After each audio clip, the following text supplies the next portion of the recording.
16 is the first moment in the United States we'll get totality. I read a wonderful tweet last night saying tons of pressure on the moon to deliver today. Millions are watching. Well, watching is Alyssa Drake here with me. Thanks for being with me. As I say, we're not that far away. I'm going to ask the dunder-headed question first of all, because here you have the sun, 400 times the size of the moon.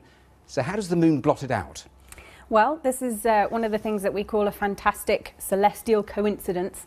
The fact that the moon is so much closer to us than the sun means that when the moon passes in front of the sun, it pretty much blocks out exactly the face of the sun. And that's a pretty spectacular sight to see for everybody. And historically, people have been always fascinated by this, haven't they? Mm-hmm. Yes, I mean, since the beginning of time, people have been able to observe eclipses. Before we had the technology to study them, or before we realized exactly how the universe worked, it was a pretty frightening experience for a lot of people, especially if you only saw one in your lifetime. You weren't expecting it to happen. Yes, they would have had no idea what it actually was. Suddenly it goes dark, and animals too, utterly confused by it. Yes, indeed. I think, yes, so even now, animals get a little bit upset sometimes during the total solar eclipse. So they tend to think that that nighttime has arrived all of a sudden. So they might get a little bit excited as though it's twilight, and then go completely quiet at the point of the total And you've seen eclipse. one yourself, haven't you, a total eclipse? I was lucky enough to see the almost total eclipse back in 1999 from the UK. It was a little bit cloudy on that day, but it was still a pretty spectacular sight. Before I ask you the next question, as we continue to look at these live pictures, bit by bit you see the sun disappearing, and this is Oregon, and it's worth saying that over the course next little while, this scene is replicated across 14 states before it gets to South Carolina. As it goes coast to coast, it's a really narrow belt, as we were hearing earlier from my earlier guest, that you have to be in this very small width, this band of 70 miles across the United States to see this moment of totality. For the rest of the people in the United States, they will just see a shadow. So state by state, that will arc its way across America.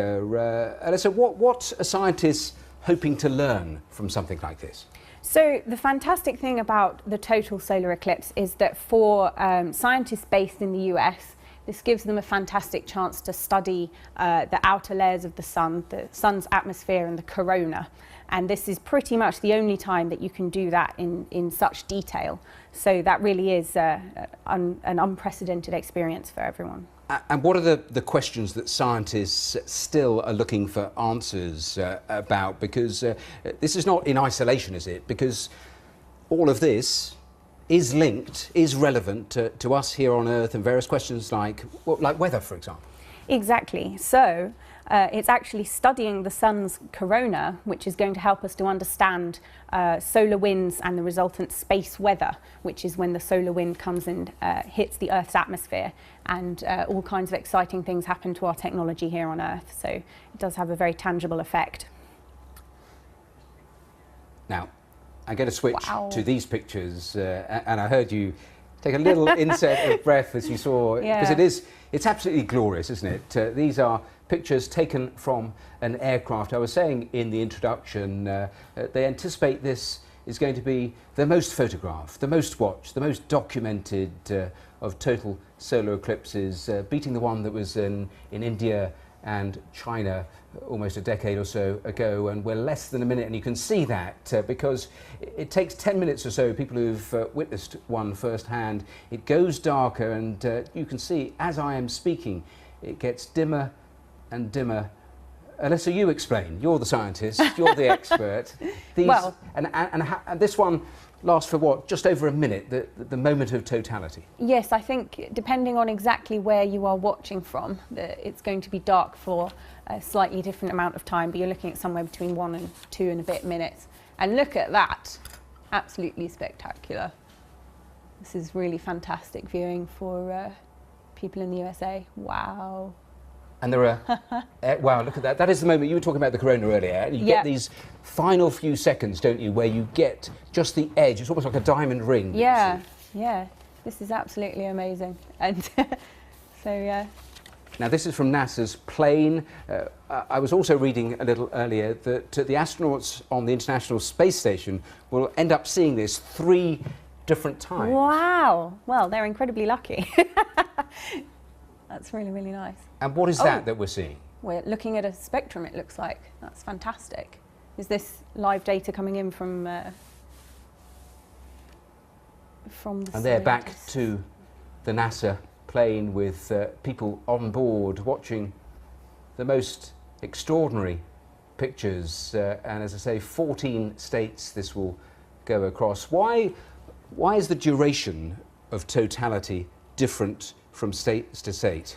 Well, that depends on your viewing angle, really. So, yeah, some people are going to be plunged into darkness for a little bit longer than others, but everybody's going to come back out the other side, so we don't need to worry too much. It's worth saying, but probably a little late, that it's slightly risky, isn't it, when you're there, sky gazing, yes, star watching, looking at very all of this. important. What is the best way for people to be watching all of this? So never ever look directly at the sun, and if you're lucky enough to be observing this, the best thing to do really is to try and project the image through a pinhole camera, or to use your special solar eclipse glasses, which have been handed out. Oh, there it is. Lovely. Well, those are the first pictures of the ground, hence the wobble that you were just seeing. These are the pictures from the ground of this total solar eclipse. Alyssa, do stay with me and continue to look at these pictures and sit there in awe. But Bob Baer is waiting to speak to us in Illinois. And he, of course, is an expert who has seen this, I think, several times over before. He's chair of the Eclipse Committee at Southern Illinois University. Bob, welcome to the programme. I gather Carbondale, which is quite close to... Now, I interrupt myself because that is what they describe as the diamond ring moment, as it absolutely blasts around. Bob, I'll come to you in a second, but Alyssa, you wanted to get in there. Oh, I'm sorry. I got very excited about the diamond ring. It's fantastic. That's absolutely fantastic. Is that coming from Oregon now? It is. Right. And these are pictures from on the ground that the telescopes that are pointed in that direction are giving us. Bob Baer, apologies, I interrupted you. Carbondale, it's been called the eclipse crossroads of America. Tell me a little more about why.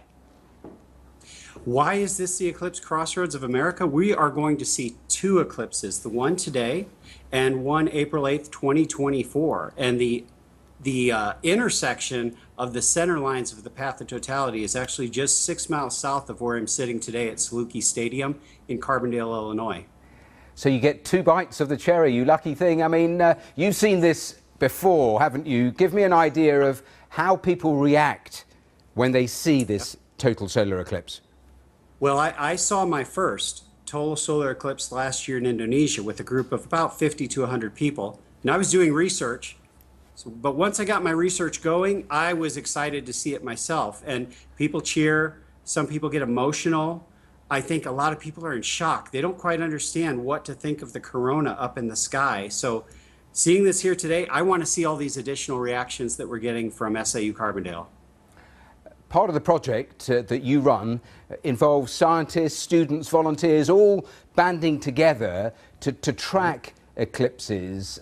How does that help? Does that give you extra data? How does that all work? So yeah, the Citizen Kate experiment, I'm a co-investigator for it and Illinois State Coordinator, and we have 68 volunteer teams across the country, all taking data. We have one down on the field of the stadium right now that's doing final calibrations on their scope. And it's kind of a relay race across the country. They start in Oregon and they get totality data. They hand off to the next team. We have teams every roughly 40 miles across the country. And we look to get continuous coverage of the eclipse, coast to coast, and get those images of the inner corona, those images that we can only get from the ground during a total solar eclipse. It's just staggering watching these pictures, and I'm sure you're seeing it as we speak just now. Do you ever get tired of seeing something like this? I don't, but I can't see exactly what you're seeing. What I'm seeing is the crowds filling in our stadium. We just had first contact here ourselves in Carbondale, and the crowds are starting to fill in. We have a sellout here, 14,000 people to watch this. But no, I will never get tired of watching a total solar eclipse or looking at images of it.